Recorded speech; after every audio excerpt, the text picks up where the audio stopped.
a little bit on some options on recycling to upgrade your products and how that works, and also on looking at refurbished options on Apple.com. So those are the topics that we're going to be covering, the 5 like main topics we'll be covering, and then like I said, if you guys have questions along the way, hey Kendra, before we get started, can I just real quick say, first of all, anyone who's in here that is related to LuLaRoe in any way, can I just say how awesome this company is and the people that are a part of this company? It's so cool to have just like this amazing sisterhood all of a sudden of women who just support each other so well. And I don't know, I'm like blown away. Like I'm so fortunate to even be a part of what's going on with this company. I'm super excited. I feel like we're all kind of like looking down this amazing path of like awesomeness in our futures. I'm just super stoked about that. Okay, so that's my side note. So let's get back to the topic of the night, which is technology. So we're gonna start with iPads. I feel like, if that's okay with everyone, I feel like iPad is the topic that like most people are looking at in terms of their main device to use for iPad Pro. Yes, here I come. You know what? So yeah, let's start talking about that. So yesterday it was announced. So the iPad Pro, the 13-inch, or if you want to be technical about it, the 12.9-inch iPad Pro came out last year, about 6 months ago. And it came out and everyone was like super stoked about it. I was super stoked about it. I got on that train super fast. I love my iPad Pro. I'll show you guys. So let's flip this around. Okay, so here's my 13-inch, 12.9-inch iPad Pro. So it's super awesome. I love the size of it. It's basically the same size screen as my MacBook Pro. So it feels very much screen-wise like a computer that I'm used to using. It's really easy to do things like multitasking on. Also, like if I swipe sideways here, let's pull up something that I don't mind showing you guys. Oh yeah, that's awesome. Thanks for suggesting that. Yeah, if anyone wants to share this broadcast, by all means do. I don't mind if you guys share whatever you guys want. So here's multitasking on the 13-inch iPad Pro, and I'll zoom in for you guys. Let's see. Awesome. Yeah. So you can actually so this is really cool because when you're multitasking, you can run things simultaneously. So this works with almost any applications on here. If you start with the application on the left and then you add an application on the right-hand side, oh my gosh, this is a game changer. Like for me on this size of a screen, on the smaller iPads, this is a function as well. This to bring up the two screens. So let's say, let me just swipe this over. Let me grab it. So the center piece is what lets you drag. So here I am on Safari, and this is just Safari, right? So if I wanted to add a second screen into the mix, for instance, let's say I'm on Safari, I'm researching something, I wanted to make some notes on it, but I don't want, you always have the option of double clicking here on your home screen button. You can double click twice. So one way you can multitask is you can double click this little home screen button here, right? So if I click it twice, it's going to bring up other screens that I have open, and then you can just touch to toggle to a different screen, right? So like here's my notes for what I was going to cover tonight. So that's one way to kind of multitask on it, and it makes it super quick, right? So I can like scroll through anything that I have open here and quickly get to the screen that I want to get to multitask. But let's say let me go back to Safari. Let's say I am on Safari and I'm checking out, researching some options or looking up information. Or let's say I'm watching like, I don't know, a YouTube video and the information I'm watching is really helpful. And so I'm like, yes, I want to take notes while I'm watching this. You can actually swipe. So you take your finger off to the right-hand side of the screen. You really want to start in this area off the screen. So if this is white or black, mine's a white-faced iPad. So you want to start on like the white space off to the side of your screen or the black space. And you want to swipe over. When you do that, you'll see this little, oops. So if you swipe anywhere other than the center, it'll first bring up that little notch there and then you can pull it, but you can also just swipe from the center and it'll pull up a side screen for you. Now, when it first pulls it up, it's going to pull it up just as a small side screen off to the right. So when it pulls it up off to the right like that as a small side screen, it's going to give you just kind of like a side option to quickly glance at that side. I use this function a lot if I'm on my iPad and I get a message from someone and I want to have a quick conversation off to the side, but I don't necessarily want to completely exit out of the thing that I was working on the left-hand side. So I'll pull this over, and then you can change. So mine is set to notes right now, but you can reach up here on this little line at the top and you can grab that and pull it down. And this actually pulls down to let you scroll through other options to pull up over here. So let's say, for instance, let me go back up. Let's say someone messages me on Messenger. I can pull that up and I can have a conversation. Look, there's Danielle's. Sorry, Danielle, if this is, I don't think there's any private information in that conversation. Holy crap, right? Is this not like, I know. So some of these functions, as I was learning them, were like mind blowing to me. I was like, this is amazing. This is totally like life changing. So you can just pull up, let's say Danielle and I are having a side conversation. I want to chit chat with her real quick. And then let's say once I'm done with that conversation, I don't necessarily need to keep this up. Then I can just swipe it off like the screen like that. And it brings me back to my other screen. But for instance, let's say I have my notes pulled up. Yeah, so hopefully that's helpful, Danielle. That will work even on, like, even if you don't have a brand new iPad, that will work on your iPad as long as you have the newest operating system, the 9.0 or higher, installed. Is that big of a size cumbersome? You know what? I don't feel like it is. Honestly, I've worked off of the 9.7-inch screen iPads for a long time. And for things like taking pictures, yes, I do think this is not an easy size to hold while you're trying to take pictures. And I want to talk a little bit about that in a minute when we talk about iPhone options, because I feel like there's some great, like I personally, if I'm taking pictures, my personal preference is I'd much rather use my phone to take pictures than using my iPad. That's just my personal preference. But I agree with you, Anna. I think the iPad is way better for scoping than using your phone for sure. So I think there is, you know, kind of a combination thing going on there. So going back to talking about the iPad and a couple of good options with this size of an iPad. So I think on the 13-inch iPad, for me, I just like the size of it for multitasking. So like with this, when I have my notes off to the side, it's small off to the side right now, but I can actually pull it over. And when you pull it over, like this, now you can use either of these simultaneous of each other. So here's the big deal. I'm going to go back to my screen right here so I can show you guys real quick. So if anyone's a follow along type person and you're watching this on your phone and you have a device, another device close by to you, check out apple.com and just look at the 9.7-inch iPad Pro that was just offered, because it is a smaller, so it's the same size iPad that's like the original iPad, right? So it's like middle size one, it's bigger than the mini, it's smaller than the original iPad Pro. But in the new iPad Pro, that's the 9.7-inch screen, the iPad Pro that just came out 6 months ago, the one that I have, has an 8-megapixel camera on the backside. So that's like, the backside is always like the best camera on the device, right? The front-facing camera, which is what we usually use to scope with so we can see the device, like see people talking to us. The front-facing camera is always, okay, just to give you perspective, guys, 8 megapixels on the back camera on my iPad, 1.2 megapixels on the front. That's also the number of megapixels on the front of all of your devices. Like across the board, Apple's products are around 1.2 megapixels on the front. No, I'm using my iPhone 6 to do this scope right now so that I could show you guys the iPad simultaneously and kind of talk about that. And actually, as long as I'm fairly close to it, I feel like I can read the screen fairly well when comments are coming in. That being said, exactly, yes, Kendra. So my eyesight's pretty decent, and I'm pretty close to my phone right now. I feel like when I'm actually showing clothes and walking back and forth, I don't think that it'll be as easy to see on my phone as it is to see on an iPad. So here's the thing, yeah, with the iPad, here's why the pixelation happens with iPads more so than with phones. Especially if you're using a newer phone, like a 6, 6 Plus, 6S, or 6S Plus.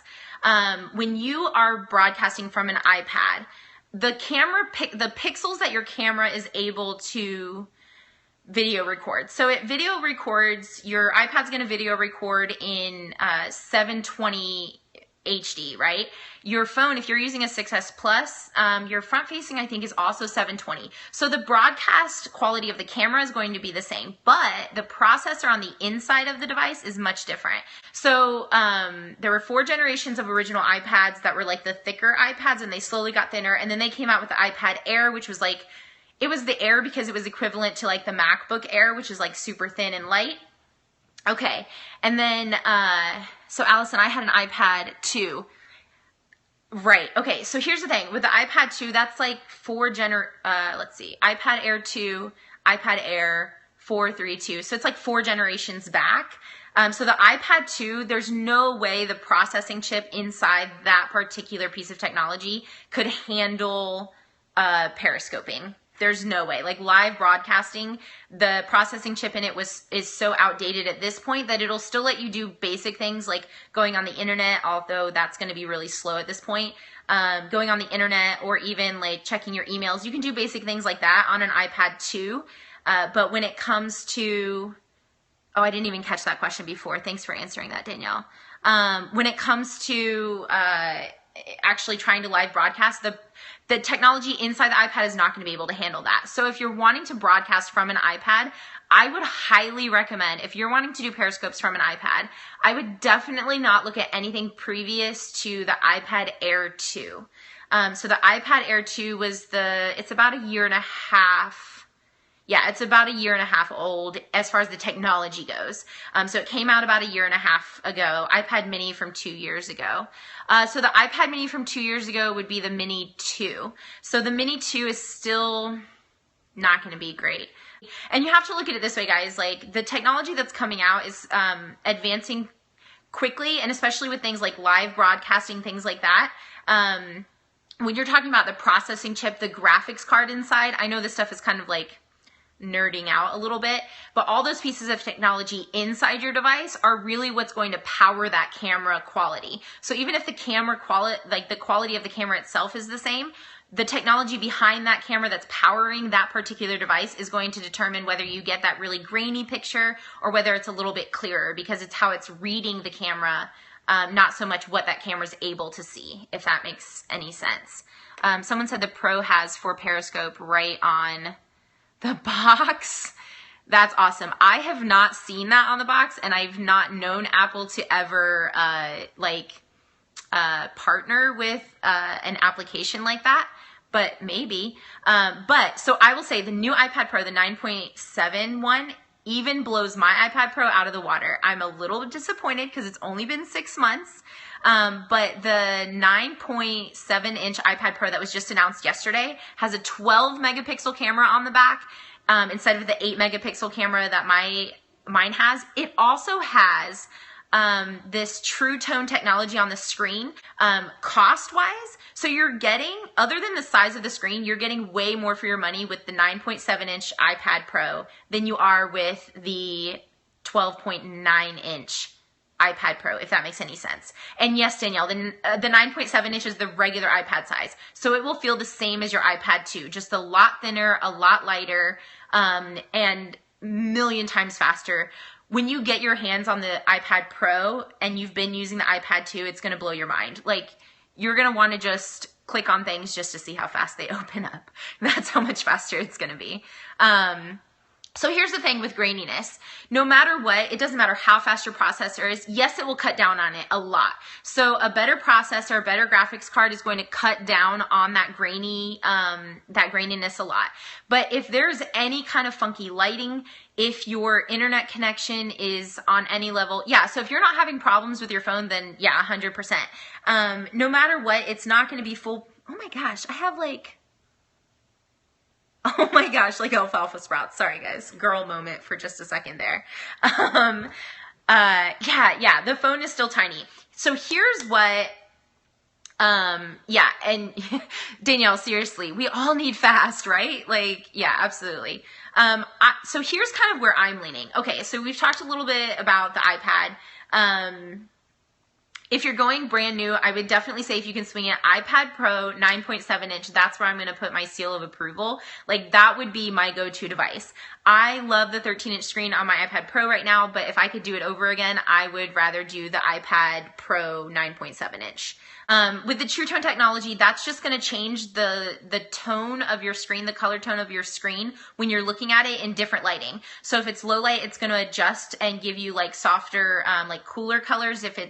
If you're in a high lit area, it's going to give you warmer colors, and it helps balance for your eyes because if you're looking at an iPad screen or a computer screen in general, especially with Retina display technology that's like real crisp and bright screen as it is, it's really harsh on your eyes. So that True Tone screen is really going to cut down on the degradation that is caused on our eyes by the display on our technology. So I'm just a big fan of that for the sake of wanting to keep my 20/20 vision.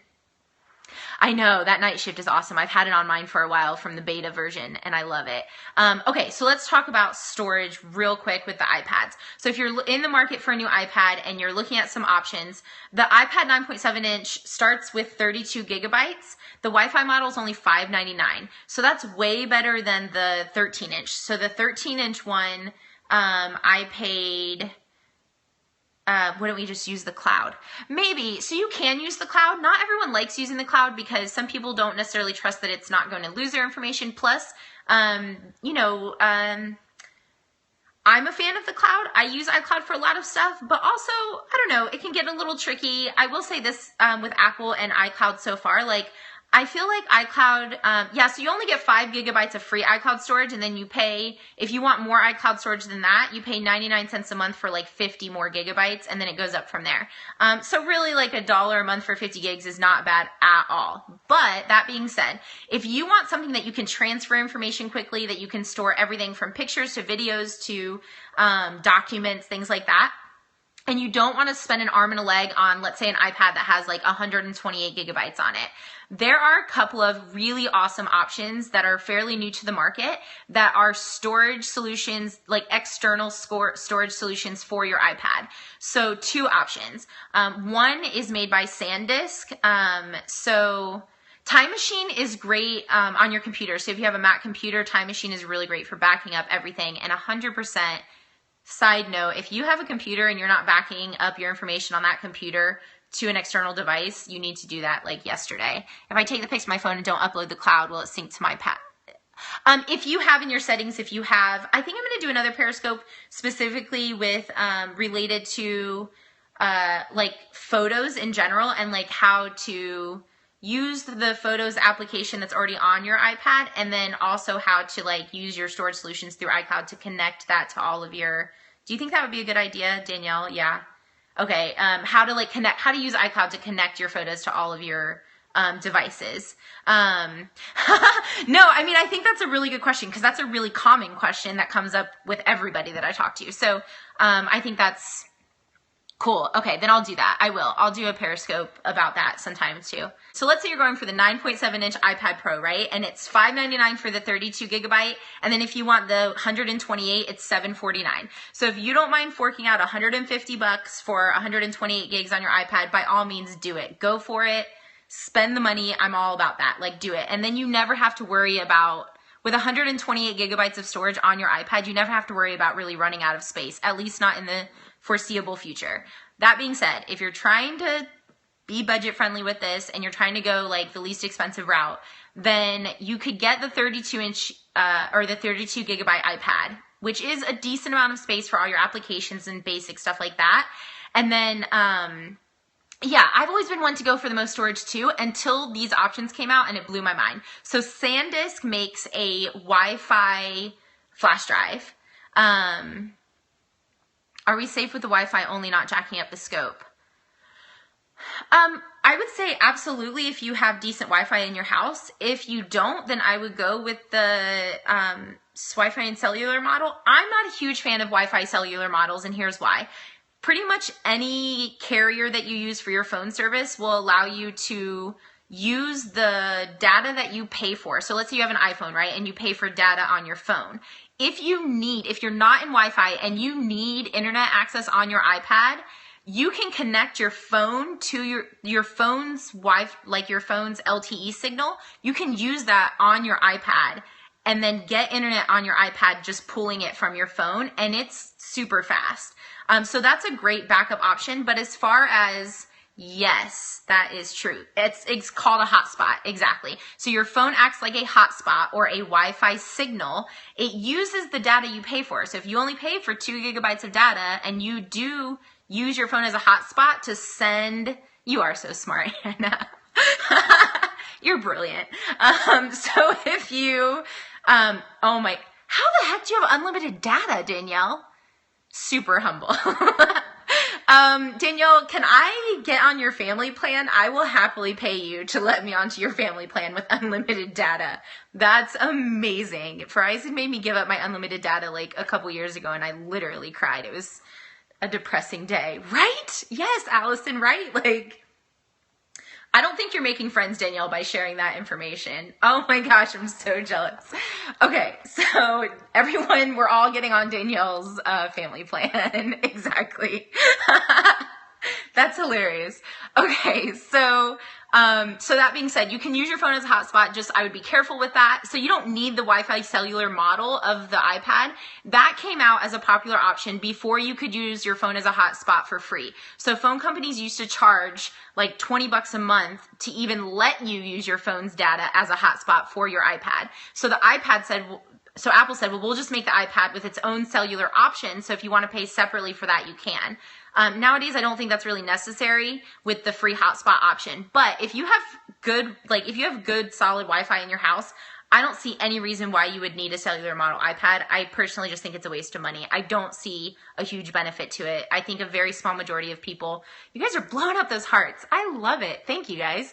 I think a small majority of people really need the Wi-Fi and cellular model. I just don't think it's a good investment for your money.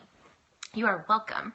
Okay, so that being said, if you went with a 32, yes, thank you. So if you went with a 32 gigabyte iPad and you wanted more storage space than that, the SanDisk is the brand, and they make, there's a couple of other brands, I don't trust them as much as SanDisk. They make pretty good quality flash drives. They make a wireless flash stick that has the USB plug-in that you can plug into a computer if you want to either upload or download data onto it, but it's also a Wi-Fi stick as far as transferring information wirelessly. So you get it within, like, I think a 3-foot range of your mobile device, your phone or your iPad or whatever. You download a little SanDisk app on that mobile device, and then it will let you transfer any data that you want, any information that's on your mobile device, you can transfer to that wireless flash drive without having to plug it in, because obviously the iPad doesn't have a USB port. So that allows you to really increase your storage capacity, and you can use that across multiple devices. So if you have a 16 gigabyte phone and a 32 gigabyte iPad and you're maxing out your storage capacity on both of those devices, instead of having to pay the extra money to upgrade those devices to larger storage capacities, you can just use that one wireless flash drive across all of your devices to keep all of your photos and videos and everything in one place and transfer that information to whatever device you need it on. Instead of buying something that already has the most amount of storage capacity built into it, the way our lives work these days, I feel like we're constantly adding and taking away information from all of our devices, more so adding than taking away. So if you can get something like a wireless flash drive that works across all your devices, or 2 or 3 wireless flash drives if you need more, that's upgradable as much as you need it to be. So you could get, for instance, SanDisk makes that in a 32, 64, 128, and a 256 gigabyte flash drive. So the one that I saw first was the 128 gigabyte, and it was $80 for 128 gigs. Yes, Anna, you can put pretty much everything from your Mac on it. Maybe you can't put actual software on it, but you can put files on it. So videos, pictures, documents, spreadsheets, everything like that, but not actual software. Yeah, photos, 100%. Yeah, absolutely. So the 128 gigabyte SanDisk wireless flash drive, as far as I know, as far as what I've seen it sold for, is about $80. You could do a 64 gigabyte. I think that's about $60. So I think for $20 more, you could double your capacity. It's totally worth it. There is another option that I just found out about, and I didn't even know this was a thing. There is a flash drive out there. It's not wireless. So the wireless transfer is a little bit slower than when you plug it into a USB port. So that wireless stick, you can still plug it into your computer if your computer has a USB port, and it will transfer information faster than when it's transferring over Wi-Fi. But the Wi-Fi transfer is still really fast. I've used it. I love it. It's still super fast. But today, just earlier today, when I was out and about, because I got to drive again today for the first time since my surgery, so I was doing way more than I should have today. So I was at Best Buy. I was just kind of browsing through some like options for technology. And yeah, exactly. I don't mind if it's slow either. Like if I know I'm transferring a lot of data and I'll just kind of set it off to the side, let it do its thing. I'm not somebody that's like, I need this transferred in 30 seconds or less. I'm not that kind of person. So I'm right there with you on that, Anna. But when I was in Best Buy today, I was looking at their SanDisk options to see like pricing, if they were around the same. Best Buy is more expensive than the Apple store. I will tell you that on that particular item. I'm going to throw that out there to you guys. So their 128 SanDisk, I think, was like $10 more than what I've seen it for. Yeah. So there's that little nugget for you guys. Okay. So that being said, when I was at Best Buy and I was looking at it, the guy that was showing me where they were also picked up this other stick, and I should have taken a picture of it. I don't remember the name of it, so I'm going to have to do some more research on it. But it has, one side is a USB plug-in for your computer. The other side, wait for it. The other side is a lightning port to plug into your iPad. The other side is a lightning port. So you can plug it into your iPad to transfer information directly onto it or off of it. And then the other side of that same, so it's a little stick like this. One side can plug into your iPad to transfer information. The other side is a USB that plugs in, right, Allison? Amazing. I was like, dude, mind blown all over again. I still love the SanDisk. I love the wireless stick option of it. Okay, so if you don't want to spend extra money on having a device with the most amount of storage on it, if you know you're going to max out your storage no matter what size device you go with, as far as what size storage capacity your device has, then by all means get the device with the least amount of storage capacity on it and get yourself a wireless stick, and that way you can just add on as much as you need to. If you fill up that wireless stick, go buy yourself another wireless stick. You could literally buy like 3 wireless sticks. Let me make sure I'm doing my math right. You could buy 2 wireless sticks. You could buy 228 gigabyte SanDisk wireless flash drives. So 256 gigabytes of space. And that would run you about $160. And if you did that, that would be the difference in cost between a 32 and 128 gigabyte iPad. But that's what I like about that wireless, because it'll work for your computer and for your iPhone and for your iPad, and you can store information from all of those pieces all on one thing. So you need at least one wireless flash drive. Exactly, yeah. That way you can, all those pictures you're taking from your phone or from your iPad, you can transfer those pictures directly onto a flash drive.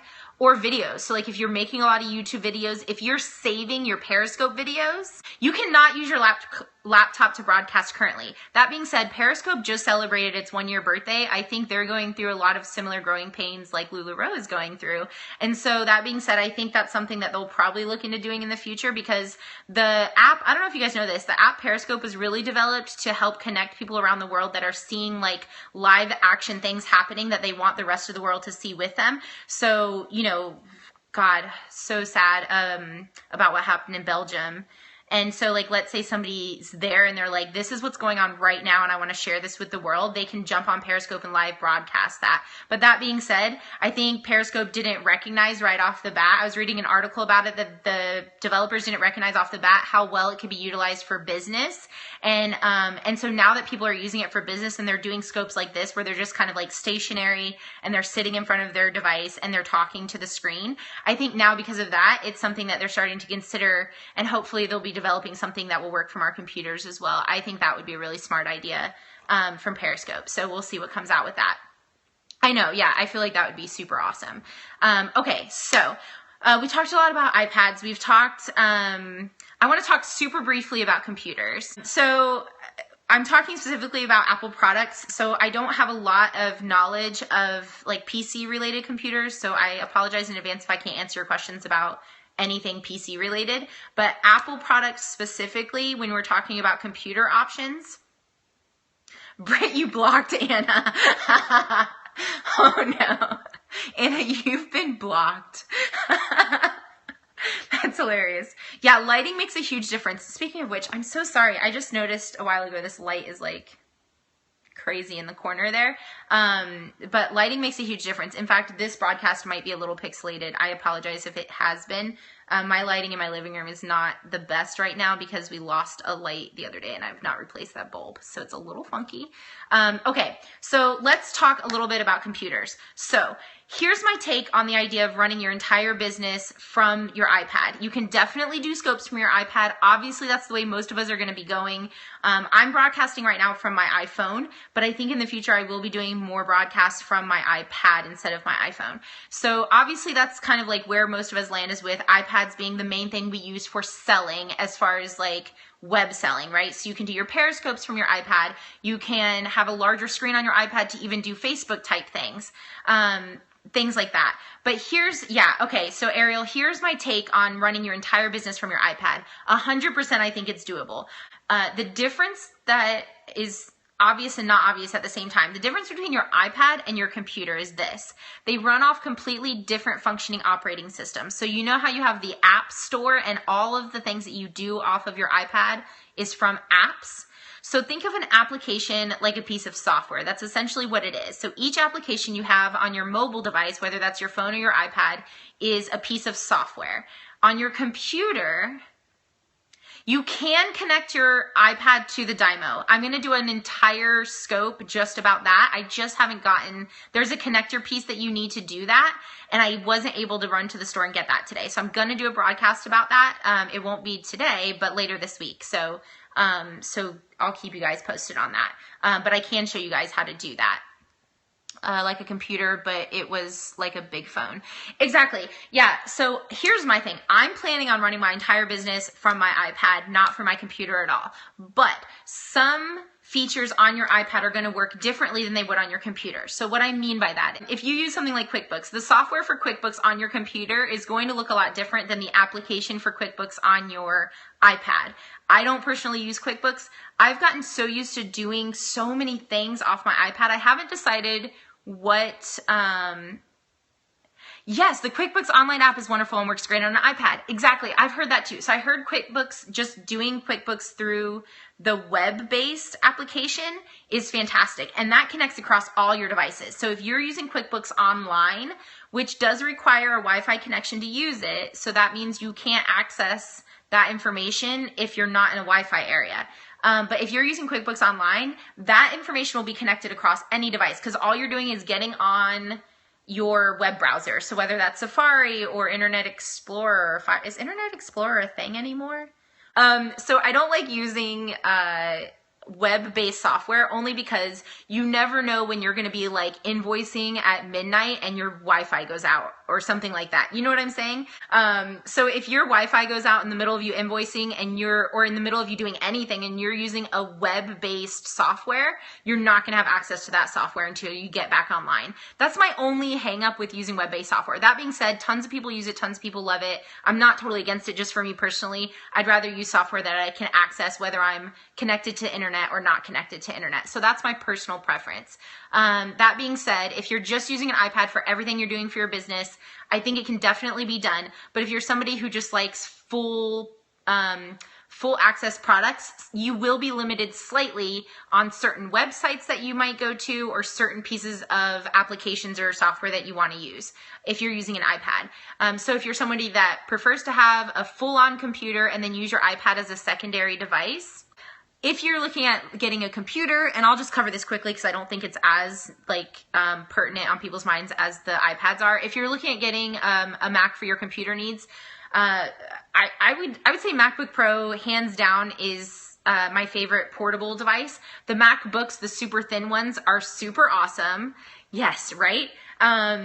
The super thin MacBooks are super awesome. The big thing with those are they're super thin, they're super lightweight, but they're considered like wireless devices, which means that they don't have any ports to plug in peripherals on the side. So no USB port, no Thunderbolt port, no anything. The only ports you have on the side is the charging cable port and a headphone jack port. And it can get frustrating when you don't have any of those plugins on the side. That being said, there are a lot of adapters made, and they're making more and more adapters for different things to plug in. So there's little adapters you can buy. They start at like 20 bucks that you plug into the charging port, and it gives you a USB port or whatever else you need. So that's an option. They are super light. They're easy to carry around with you. But that would be, with the MacBooks, I feel like they're brand new on the market. Yeah, and that's the thing. Danielle, good point. She says I never need to adapt anything. Yeah, okay, so here's the thing. We're also used to, when we all had CD drives, I already have a USB hub for, yeah, exactly, totally. So when we all had CD drives in our computers, and then they took CD drives out of the computers, everyone freaked out, and they were like, what am I gonna do without a CD drive? And guess what? Nobody is dying because they don't have a CD drive. It's funny how we depend on those, like we're so used to seeing all those plug-in options on the side now, and so we're so stuck on the idea that we need to have all those plugins. But if you stop and think about it, how often, like how much stuff do you seriously like plug in on a regular basis? And if the main thing you're plugging in is a USB port, my printer doesn't like to print wirelessly. You know what, Jen, I've seen wireless printers, like new wireless printers, starting at like 60 bucks, like $50 or $60. So it's definitely worth looking at maybe getting a new model if you're having issues with it. Or if you're just having issues connecting it to an Apple device, you can call 1-800-APL-CARE, and it's free, and they'll help you get it hooked up as well. I know, yeah. So with the Dymo, you do have to plug it in. I wish they would make like a really good wireless thing for the Dymo. There is a Dymo adapter that is a Wi-Fi hub for that, I think. I was reading something online about that not too long ago. Okay, so with computers, I know we're jumping around a little, I'm sorry. So with computers, MacBook Pro, I would recommend 100%. It comes in a 13 and 15 inch size. It's more expensive than the MacBook Air, but at the end of the day, it does so much more. I won't even go into all the details of that. Maybe I'll do another scope related just to the computers themselves. But I just think it's a bang for your buck. It's the best computer out there. And here's the thing. If you have a PC right now and you're thinking about switching to a Mac for your computer, for like an Apple computer, don't even hesitate. Just do it. It's worth the investment, especially when you're running your business from the computer, for one specific reason, one word: viruses. Done. As many people as we're interacting with on a daily basis, as many emails as we're going back and forth, just do it. Exactly. And like, seriously, just do it, guys.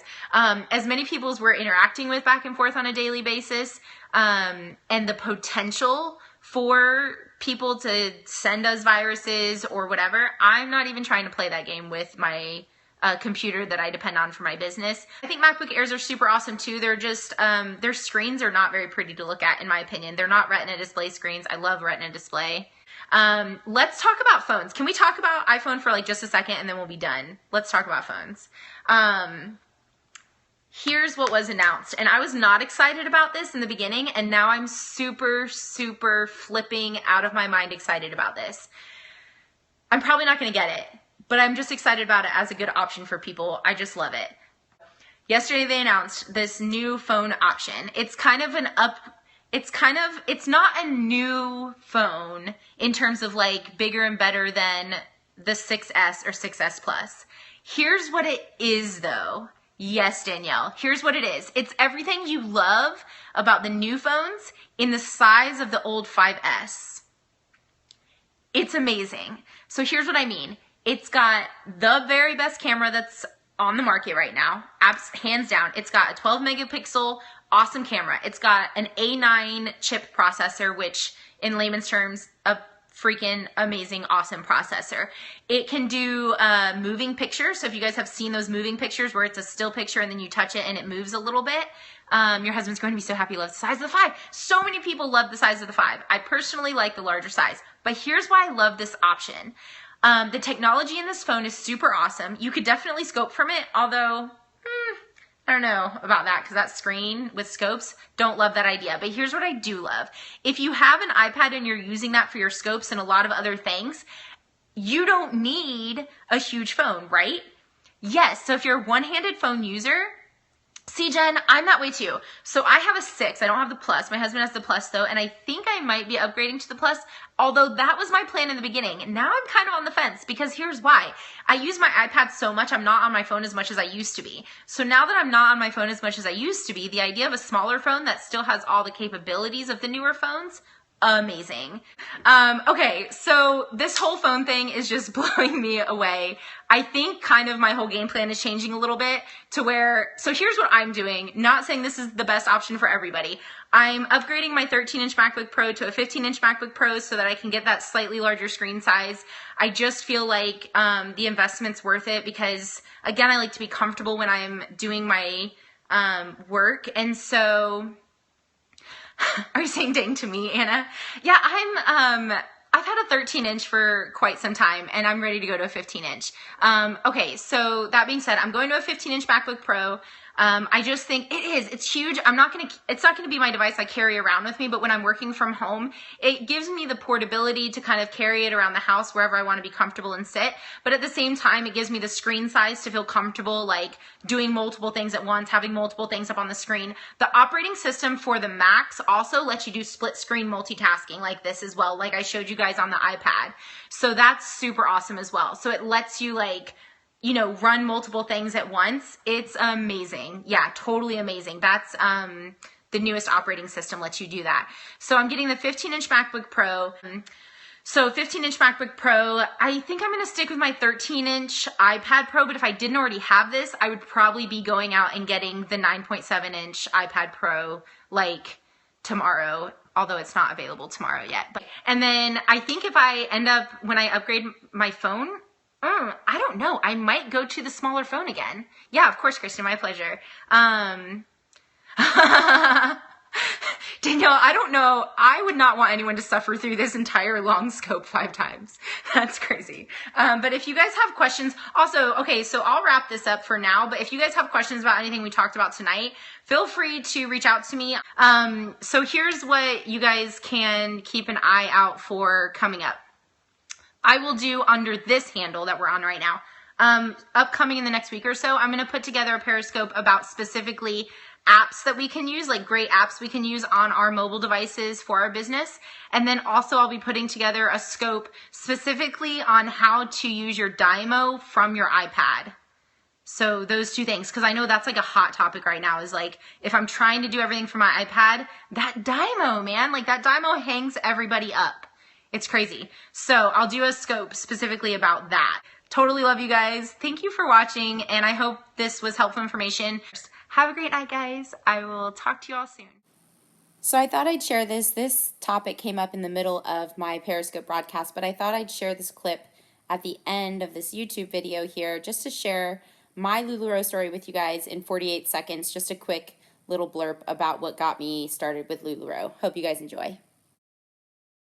Can I just tell you guys, I decided to, I joined LuLaRoe the day I went to my first pop-up party. I went to a pop-up party, I fell in love with the clothes, I bought 3 things, that was my first experience, and then I left that party, I went to Starbucks, spent 2.5 hours watching YouTube videos, and I found Kendra Pratt on YouTube, and obsessed over all her videos.